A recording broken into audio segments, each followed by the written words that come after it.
Mr. Pechlivanoglou, please.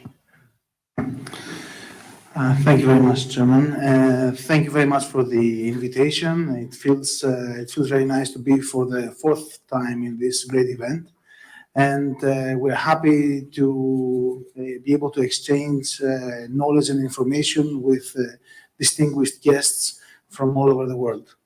So I represent Eunice, a renewable energy and green tech company, which is trying to develop all the technologies and the projects that will bring us into the era of new energy. We try to integrate infrastructure projects, energy distribution projects with international interconnections, and renewable energy projects in multiple scales, from homes and buildings to large-scale facilities, together with e-mobility, storage, and all the new technologies that will allow the country and the region to become really an energy hub, an important force in the green transition era, as well as in the effort to diversify our energy resources. And I would just say that overall, the idea of the group is to utilize its great connections with academia all over the world, US companies, technology companies, and also other partnerships to enhance the technological innovation in the green tech space, trying to move along what Ambassador Tsounis mentioned before, not only developing the new technologies and new renewable energy sources for Greece, but for the entire region. So that's in a nutshell who we are and what we do. Thank you. Mr. Pechlivanoglou, how do you see the role of private group of companies in the same concept? So we're talking about larger interconnections now, not local scale, as Mr. Manos was talking about. So how do you see this grid development could help our country or our region towards energy independence and also lowering the energy costs? Great. So this is a very crucial question. Traditionally, the private sector was a follower. So the state was dictating policies, and the state organizations were developing the infrastructure, such as the grids, and the private sector was following, integrating standard solutions. In the case of Greece or other countries of the same size, the private sector was not only a follower, but was also utilizing technologies that were developed elsewhere. We believe that this era is gone. The private sector has to be a major player in infrastructure and has to be an active developer of new technologies.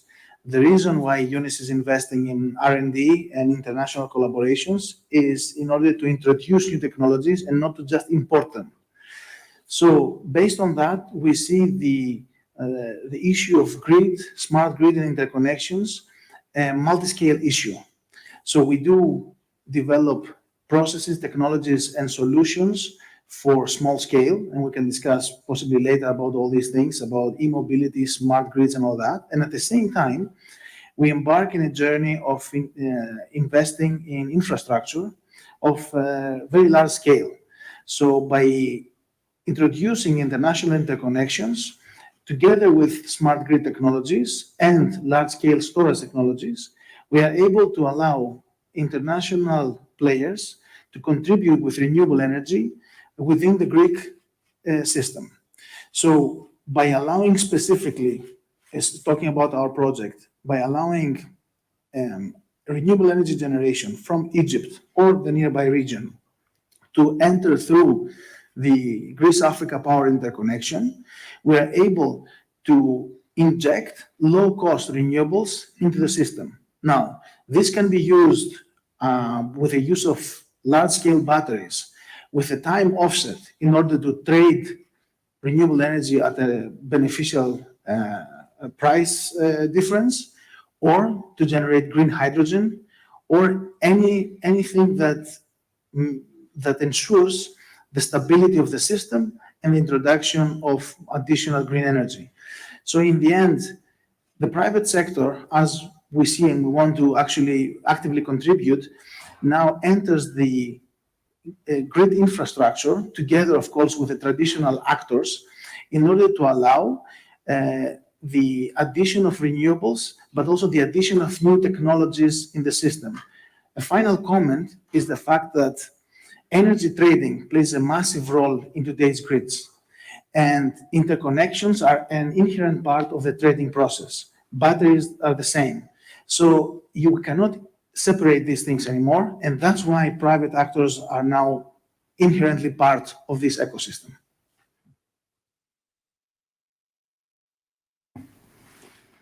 So, Mr. Pechlivanoglou, one issue is that how do you see your positioning in this status, and based on the geopolitical parameters that might affect, different projects that you are interested or would be interested in the future? Yes, that's a very good point. I would say it is very important to take into account whenever anyone is developing this sort of projects, be it interconnections or large-scale renewables or storage systems. One has to take into account the basic geopolitical parameters and restrictions. So one thing what we try to do, and I cannot speak for any other private actors, I can say only what the mentality of Eunice on that would be. First of all, is to really take care and be extremely careful in implementing projects and make sure that they follow the international law. Specifically for the interconnections, going through the exclusive economic zone between Greece and Egypt is a no-brainer. I don't personally think that the projects that are outside of this exclusive economic zone, given the sensitive, character of the area, will get a green light. But that's again my own estimation. The other thing is to be very careful in assessing the impact, overall holistic impact of these projects, not only for the country, for the region, for the local population, and so on. So we try to use existing infrastructure when it is available and to have a minimal amount of impact on the overall region. Specifically for the interconnection, we interconnect from Crete, from the point of Atherinolakos area, which already has high capacity electrical infrastructure, in an effort to use existing facilities as much as possible in order to minimize the impact. Last but not least, we try to mobilize the right investors and the right vendors for the future of these projects. It is critical to mobilize Western investors and to make sure that we are able to stick to the EU policy and NATO policy and Western policy in terms of who puts the money, to put it bluntly, for these projects. We are already in several discussions with American investors. We would really like to have US involvement in this very critical project of interconnecting Greece with Egypt. I think we will be successful in that. And the same thing goes for the technology. We need to make sure that Western technology is really present in these projects. And one of the reasons that we are also starting our business activities in USA with our branch in Eunice, USA, is to facilitate this exchange. Only by exchanging technology and information, we are able to mobilize US or Western technology to be involved in these projects in our corner of the world.